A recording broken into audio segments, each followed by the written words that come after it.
দু পিস চিতল মাছের পেটি নিয়েছি। এর মধ্যে হলুদ গুঁড়ো, নুন আর সর্ষের তেল ভালো করে মাখিয়ে নিচ্ছি।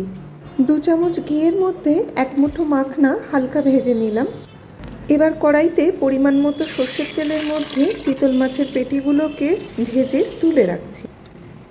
একটা পেঁয়াজ, 1 টুকরো আদা, 6-7টা রসুন, 2টো কাঁচা লঙ্কা আর জল দিয়ে পেস্ট করে নিলাম। ছোট এলাচ, বড় এলাচ, লবঙ্গ, দারচিনি, জায়ফল, জয়িত্রী, তেজপাতা হালকা ভেজে নিলাম। এবার পেঁয়াজ, আদা, রসুন, কাঁচা লঙ্কা বাটাটা একটুখানি কষিয়ে নিচ্ছি ঢাকা দিয়ে। দিয়ে দিচ্ছি একটা টমেটো কুচি, হলুদ গুঁড়ো, নুন, শুকনো লঙ্কা গুঁড়ো, ধনে গুঁড়ো।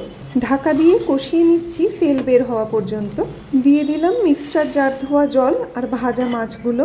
ঝোলটা এবার ফুটিয়ে নিচ্ছি। একদম শেষে 2টো চেরা কাঁচা লঙ্কা, ঘিয়ে ভাজা মাখনা আর কাসৌরি মেথি দিয়ে ভালো করে ঝোল ফুটিয়ে নিলেই পরিবেশনের জন্য তৈরি হয়ে যাবে অসাধারণ স্বাদের মাখনা চিতল।